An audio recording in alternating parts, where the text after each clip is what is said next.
Hello students, स्वागत है आपका अर्थशास्त्र की आज की कक्षा में। आज हमारा टॉपिक रहेगा, क्या अर्थशास्त्र चयन का शास्त्र या विज्ञान है? Is economics study of choice और साइंस? यह टॉपिक अर्थशास्त्र एक परिचय अध्याय में से लिया गया है।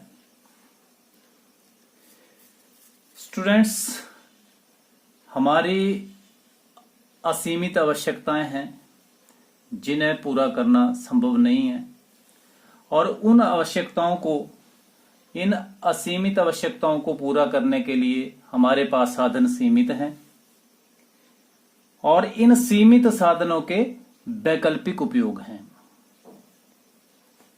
तो इस कारण हमें चयन करने की आवश्यकता पड़ती है, चुनाव करने की आवश्यकता पड़ती है, क्योंकि सीमित साधनों के वैकल्पिक उपयोग हैं और हमें अपनी जो आवश्यकता है, असीमित आवश्यकताएं हमारी कभी पूरी नहीं हो सकती, लेकिन हम प्राथमिकता के आधार पर अपनी आवश्यकताओं को पूरा करने के लिए इन साधनों में से हमें चयन करना पड़ता है।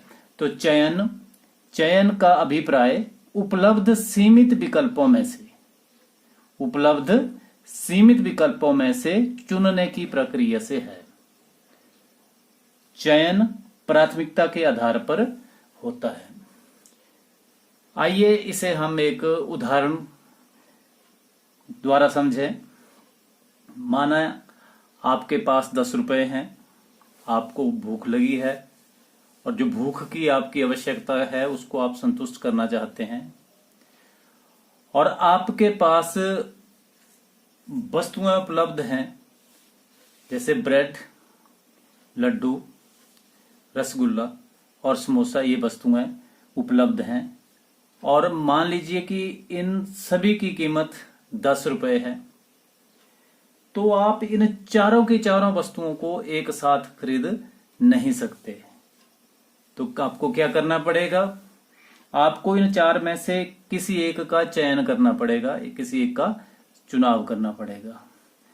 तो मान लीजिए आपको लड्डू अधिक पसंद है, तो इसलिए आपकी प्राथमिकता लड्डू के लिए होगी। तो आप मान लीजिए कि 10 रुपए से लड्डू खरीदते हैं, तो बाकी 3 चीजों का आपको त्याग करना पड़ता है।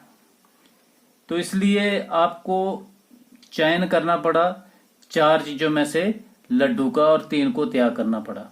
तो वो लड्डू का जो चयन हमने किया, आपने जो लड्डू का चयन किया, वो प्राथमिकता के आधार पर किया, क्योंकि वो आपको ज्यादा पसंद है। तो हमें अब चयन क्यों करना पड़ा? क्योंकि हमारे पास साधन दुर्लभ थे। तो दुर्लभ साधनों की वजह से ही चयन की आवश्यकता पड़ती है। साधनों की दुर्लभता क्यों है? क्योंकि साधनों की पूर्ति उनकी मांग से कम है। हमारे पास जो साधन है, जितनी हमारी मांग होती है, उससे हमारे साधनों की पूर्ति बहुत कम है, जिसके कारण साधनों की दुर्लभता होती है। और साधनों की दुर्लभता चयन की समस्या को उत्पन्न करती है, अर्थात साधनों के विभिन्न उपयोगों में बंटवारा करने की आवश्यकता को पैदा करती है। तो हम कह सकते हैं कि दुर्लभता तथा चयन के कारण ही आर्थिक समस्या पैदा होती है। तो अर्थशास्त्र चयन का शास्त्र या विज्ञान है। तो इस हमारी डिस्कशन से हम कह सकते हैं कि अर्थशास्त्र चयन का शास्त्र या विज्ञान है। जहां साधनों की दुर्लभता पाई जाती है, वहीं साधनों के चयन की आवश्यकता पड़ती है। तो हम कह सकते हैं कि दुर्लभता और चयन को अलग नहीं किया जा सकता, क्योंकि चयन और दुर्लभता की समस्या हर स्तर पर होती है। जैसे नंबर 1 लें हम उपभोक्ता के स्तर पर। तो एक उपभोक्ता की आय सीमित होती है। सीमित आय का अर्थ है दुर्लभता, और वो उस सीमित आय को अपने आवश्यकताओं की पूर्ति करने के लिए वस्तुओं और सेवाओं पर खर्च करता है ताकि उसको अधिकतम संतुष्टि प्राप्त हो सके। तो अपनी अधिकतम संतुष्टि के लिए अपनी सीमित आय को वस्तुओं व सेवाओं पर खर्च करने के लिए एक उपभोक्ता को उपभोक्ता स्तर पर चयन करने की आवश्यकता पड़ती है। यदि बात करें हम उत्पादक स्तर पर,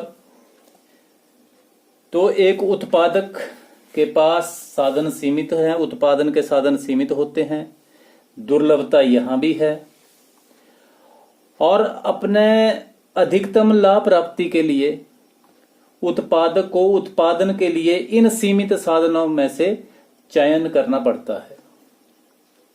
इसी तरह तीसरा हम राष्ट्रीय स्तर पर बात करें तो राष्ट्रीय स्तर पर भी सीमित राष्ट्रीय साधन हैं, दुर्लभता यहां भी पाई जाती है। तो राष्ट्रीय स्तर पर सीमित राष्ट्रीय साधनों का में से भी चयन करना पड़ता है ताकि अधिकतम राष्ट्र को अधिकतम सामाजिक कल्याण प्राप्त हो सके। तो यहां भी राष्ट्रीय स्तर पर भी दुर्लभता और चयन साथ साथ चले हैं। चौथे स्तर पर देखें हम तो अंतर्राष्ट्रीय स्तर पर, तो अंतर्राष्ट्रीय स्तर पर भी अंतर्राष्ट्रीय साधन सीमित हैं जिसकी वजह से दुर्लभता है, और अधिकतम अंतर्राष्ट्रीय लाभ प्राप्त करने के लिए, व्यापार के अधिकतम लाभ प्राप्त करने के लिए अंतर्राष्ट्रीय स्तर पर भी अंतर्राष्ट्रीय साधनों का चयन करना पड़ता है ताकि अंतर्राष्ट्रीय स्तर पर अधिकतम लाभ प्राप्त हो। तो हाँ, हम कह सकते हैं कि अर्थशास्त्र चयन का शास्त्र अथवा विज्ञान है। इस सारे विवरण से हम यह निष्कर्ष निकाल सकते हैं कि दुर्लभता के कारण चयन होता है और चयन से एक उपभोक्ता अधिकतम संतुष्टि प्राप्त कर सकता है, एक उत्पादक अधिकतम लाभ प्राप्त कर सकता है, एक राष्ट्र अधिकतम सामाजिक कल्याण पा सकता है, और अंतर्राष्ट्रीय स्तर पर अंतर्राष्ट्रीय व्यापार में अधिकतम लाभ मिल सकता है। तो दुर्लभता तथा चयन, इनको अलग नहीं किया जा सकता, हर स्तर पर ये दोनों साथ साथ चलते हैं। तो अतः हम कह सकते हैं कि हाँ, अर्थशास्त्र चयन का शास्त्र अथवा विज्ञान है। तो जो हमारा प्रश्न शुरू में था कि क्या अर्थशास्त्र चयन का शास्त्र या विज्ञान है, तो इसका आंसर हम यही कह सकते हैं कि हाँ, अर्थशास्त्र चयन का शास्त्र अथवा विज्ञान है। धन्यवाद।